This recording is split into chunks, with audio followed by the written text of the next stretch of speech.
Bonjour à toutes et à tous et bienvenue dans un nouvel infiltré du dimanche, le dernier de la saison. Donc c'est un plaisir pour moi de vous retrouver pour un tour de la Sarthe, encore une fois riche en couleurs, en émotions et en histoire aujourd'hui, puisqu'on commence d'abord à Fillet pour un anniversaire un peu particulier. Le festival Qui Cloche fête ses 20 ans, du patrimoine, une ambiance unique et surtout des représentations théâtrales seront au rendez-vous.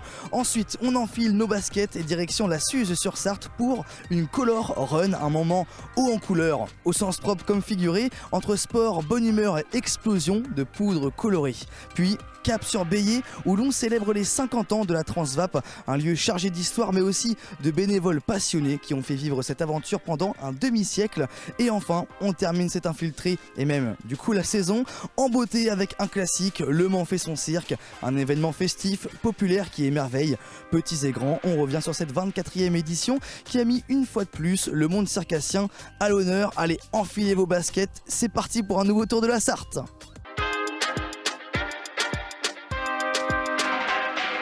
On commence à t'infiltrer dans le Nord-Sarthe à Fillet précisément pour un anniversaire, les 20 ans du festival Qui Cloche, 20e édition qui a pour but de rassembler et de mettre en lumière le patrimoine, le tout à travers des représentations théâtrales. Je vous propose qu'on aille voir ça, c'est parti.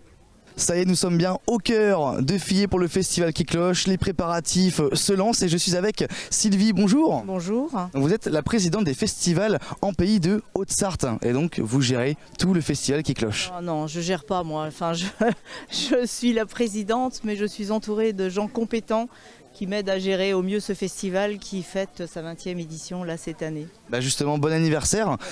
Il s'est créé comment ce festival à la base ? À la base, avec Hubert Géga, on a eu envie de créer un événement sur le secteur du Nord-Sarthe, là, qui était un secteur où il n'y avait pas vraiment d'événements culturels et on voulait quelque chose qui ne soit pas à supporter que par une commune, qui puisse aller de commune en commune. Et donc c'était aussi pour faire découvrir un petit peu ce secteur qui est méconnu dans la Sarthe, voir un petit peu qu'il y a de jolis villages avec un patrimoine plutôt sympa et on avait envie vraiment de ça. Donc c'est pour ça que ce festival a été créé. Et le but du festival, j'ai l'impression, c'est aussi de mettre en valeur le patrimoine. Tout à fait, c'est ce que je disais tout de suite. Le but, c'est vraiment de faire découvrir tous ces villages qu'on traverse. Et comme à chaque fois, ils sont différents, ils ont de tailles différentes. Et ça, c'est découvrir le village. Et c'est aussi donner aux habitants, leur faire redécouvrir leur propre village, parce qu'on ne le voit plus quand on y habite. Et forcément, on le redécouvre d'une autre façon. Est-ce que chaque année, ça se passe sur les mêmes sites ou justement vous essayez de varier à chaque fois pour découvrir des nouveaux lieux ? Ah ouais, on s'appelle Qui Cloche parce qu'on va de clocher en clocher. L'année dernière, on était à Chérizé. L'année prochaine, on est à Saint-Aubin-de-Locnay. Et à chaque fois, il faut inventer sur le village avec, dans un premier temps, la municipalité et les habitants pour savoir comment on va occuper le village, comment on va l'installer, où vont être les spectacles. Et après, c'est le rôle d'Hubert Géga de trouver, lui aussi, les spectacles qui sont en adéquation avec les lieux qui seront mis à notre disposition. Justement Hubert, on n'aura peut-être pas le temps d'aller le voir parce qu'il est un peu pressé sur les préparatifs. Mais justement, comment vous sélectionnez, enfin en tout cas lui, comment il sélectionne les propositions qui vont être faites en termes de spectacle ? Eh bien, majoritairement, c'est quand même une programmation de marionnettes et de théâtre d'objets. Mais on a aussi, parfois, on a de la danse, on a de la musique, on a du théâtre plus classique, je dirais. Et c'est en fonction de ses coups de cœur, ses envies, des compagnies aussi qui nous font des propositions. Et quelquefois on reçoit aussi des compagnies comme cette année en résidence qui sont là depuis le début de semaine. C'est des compagnies qu'on peut connaître, à qui on fait confiance. Hubert leur fait confiance et on peut faire des propositions de venir sur le festival. Tout à fait. Et sur cette place principale, on voit qu'il y a aussi plein de stands, c'est pour aussi mettre en avant les producteurs du coin ? Aussi, et il y a toujours un petit village associatif et artisanal. Le but, c'est vraiment que ce soit une fête de village, que les spectateurs viennent, qu'ils passent la journée avec nous, à la fois pour voir des spectacles, mais à des moments donnés, d'avoir un petit temps de respiration, de pouvoir profiter de ce que les artisans locaux peuvent faire. Il y a aussi des associations. Il y a aussi un coin jeu avec Bernard qui fait de très beaux jeux en bois et qui sont très appréciés par les familles. Donc comme on est aussi un festival populaire et familial, donc ça c'est intéressant aussi de donner ce petit temps de pause dans les différents spectacles qui peuvent être vus sur la journée.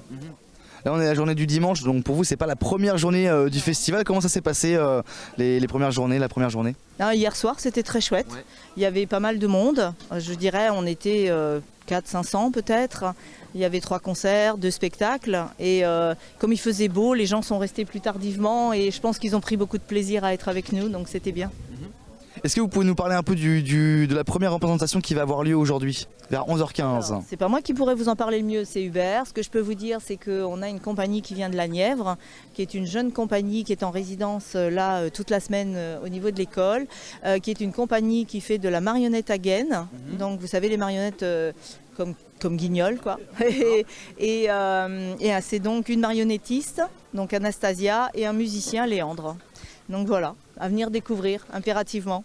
Très bien, bon, on va essayer d'aller filmer ça un peu tout à l'heure. Merci beaucoup Sylvie. Merci. Ça y est, on est arrivé sur le lieu du premier spectacle de la journée. Bonjour Léandre, bonjour Anastasia. Bonjour. Bonjour. Vous êtes de la compagnie Ouais Ouais Ouais. C'est ça, exactement. Ouais Ouais Ouais. Pourquoi ce nom de compagnie? C'est parce que c'est rigolo quand même. Et bah c'est un nom qui se prononce aussi bien en italien et en français comme on travaille sur les deux pays, c'est pratique. Et c'est oye, oye, oye, c'est-à-dire écoutez, écoutez, écoutez. Oui. Ouais, ouïr, voilà, le oui, le ouais, tout ça, ça nous plaisait. Pour un nom de spectacle, c'est très bien. Et vous faites de la marionnette? Oui, on fait un type spécifique de marionnette qui est la marionnette à gaine. Nous on l'appelle aussi bagatelle ou guaratelle et c'est un type de toute petite marionnette qui se met sur la main. Donc la tête elle est manipulée par l'index et après j'ai mes doigts qui font les bras. Bah, si vous en avez une à proximité, vous pouvez peut-être nous montrer, comme ça c'est plus parlant. Puis on a aussi Scapin qui fait un peu de bruit à côté, voilà, le chien de la compagnie Ouais Ouais Ouais. Voilà, donc lui c'est notre héros qui s'appelle Pulcinella et en France on le connaît plus avec son nom Polichinelle, beaucoup plus connu ici. Et voilà, c'est notre héros qui traverse à peu près pour l'instant tous nos spectacles. Maintenant on s'intéresse aussi à ses homologues, donc à Mr. Punch qui est l'homologue anglais et peut-être un jour aussi à Polichinelle français. Et c'est un personnage qui a fait vraiment le tour d'Europe et qui est très polyvalent, où il représente pour nous la vie et la joie de vivre. Et il a envie de trouver des solutions là où quelqu'un nous empêche de faire ce qui nous rend heureux ou heureuse. C'est un spectacle qui est à destination des familles, des enfants plutôt? Bah, non, c'est à destination de tout le monde. Nous, on aime bien faire des spectacles à destination de tout le monde. Et l'avantage de la marionnette, c'est que c'est un langage simple.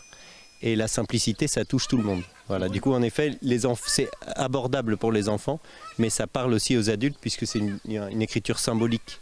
Donc, par exemple, le spectacle qu'on va présenter, c'est sur la maternité, la paternité, qu'est-ce que c'est que d'avoir un enfant, mais c'est aussi qu'est-ce que c'est que d'être accueilli. Et le spectacle, il permet de voir ça selon les points de vue. On est soit l'enfant qui est accueilli dans une famille, mal accueilli, bien accueilli, ou étranger, ou voilà, il y a toutes ces questions. Et aussi en tant que parent, qu'est-ce que c'est d'accueillir un nouvel enfant qu'on connaît pas, qui nous appartient pas. Voilà, donc ça parle de tout, à tout le monde.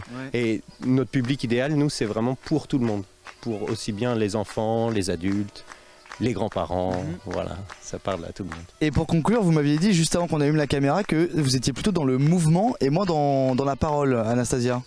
Oui, on travaille une dramaturgie du geste et donc on base tous nos spectacles sur l'action, sur des choses qui se passent concrètement. Et le texte, il vient quelque part combler les moments où on ne peut pas vraiment s'exprimer avec le texte, là où le texte n'arrive pas à dire quelque chose, on le dit avec le texte. Mais on est conscient que plus on met des mots, plus on ferme le champ pour l'imaginaire des spectateurs. Parce que quand on est précis avec le langage, c'est une référence précise. Alors que le geste, il est beaucoup plus vaste, plus symbolique, plus ouvert. Et donc on laisse cette capacité d'interprétation plus individuelle. Et même les personnages, ce ne sont pas des personnages déterminés. Ce n'est pas la marchande de fleurs de Fillet qui joue, c'est le héros universel qui représente la joie de vivre. Donc on essaye de garder cette ouverture vers la lecture de la dramaturgie. Pour que tout le monde puisse être bien accueilli à nos spectacles et imaginer son propre spectacle aussi. Voilà. Merci beaucoup Léandre et Anastasia de la compagnie Ouais Ouais Ouais. Merci. Je vous laisse vous préparer avant que ça commence et puis nous on va continuer notre tour. Merci. Oui, au revoir. Au revoir. Merci, bon festival qui cloche. Merci. Et sur ce festival, il y a aussi des stands, on en parlait un peu plus tôt. J'ai rejoint Nicolas Béatrix, bonjour. Bonjour. Donc vous gérez Open Clown, c'est quoi Open Clown? Alors Open Clown, c'est une association qui enseigne le clown de théâtre. et on est fédéré avec la Fédération française des écoles de cirque. Donc on intervient auprès des enfants, des adultes, et on propose aussi des stages dans les théâtres, les associations, les centres sociaux, et auprès aussi des publics en difficulté. Ok, très bien. Comment on apprend à des gens justement à devenir clown, à faire rire? Est-ce qu'il y a quelques petits tips comme ça que vous pourriez donner, ou en tout cas ça ressemble à quoi un cours? En fait il y a deux écoles, et les écoles professionnelles et les écoles amateurs. Open Clown est une école pour enseigner auprès des clowns amateurs. Alors la base c'est accepter d'être ridicule, d'être authentique, et puis le job c'est de faire rire le public. Et c'est là que tout arrive. Est-ce que ça fait rire? Est-ce que ça fait pas rire? Et c'est là que tout commence. C'est un peu dangereux comme jeu. Voilà, on y va, on est ouais j'y vais, et puis ça fonctionne pas. Open Clown, on est là pour expliquer comment faut faire. Même si on se trompe aussi. J'ai l'impression qu'il y a un peu une volonté de soigner des cœurs chez vous. On n'est pas dans un travail de thérapie, on est vraiment dans un enseignement d'une technique. Mais chacun en fait et va utiliser ça pour son propre développement, c'est sûr. Merci beaucoup Nicolas, nous on continue notre tour en tout cas. Bonne journée à vous et merci de m'avoir parlé. Salut. Merci. Et maintenant on rejoint Catherine. Bonjour Catherine, vous, votre entreprise c'est Terraka et vous faites de la céramique. Voilà. Je travaille dans un atelier situé à côté de Bayeux, dans le Bessin. Je travaille donc le grès. Je fabrique mes émaux moi-même, donc j'ai des collections différentes selon les recettes que j'applique. Essentiellement, j'adore travailler ce qu'on appelle les émaux de terre, c'est-à-dire que je remélange des émaux avec de la cendre et la magie opère quand on ouvre le four. Et vos créations, c'est à destination de quoi? C'est pour, on va dire, des repose-clés, on a des bols, des vases. Je n'ai pas mis de volonté utilitaire sur mes objets. Ça, chacun les interprétera. Peut même ne rien mettre. Voilà. J'ai l'impression que vous laissez faire un peu la création, parce que c'est vrai qu'on voit qu'il y a vraiment un travail très aléatoire. Bon là, à part là, je vois que là, il y a des feuilles, mais sinon, vous laissez vraiment la forme vivre, j'ai l'impression. Alors oui, j'utilise ce qu'on appelle... une plaqueuse, c'est-à-dire que j'étale la terre dans une machine, je fais de fines plaques et après je modèle avec des supports. Et voilà, ça paraît simple comme ça quand je le dis, mais le résultat, vous voyez, comme celui-là, là, c'est un drapé. Ouais. C'est super. C'est super. Merci beaucoup Catherine, bonne journée à vous et merci de m'avoir parlé au micro, bonne journée. Au revoir. Au revoir. Allez, on quitte ce beau village de Fillet, ce festival qui cloche, on enfile les baskets puisqu'on part à la Suze pour un cross, une color run même. C'est parti.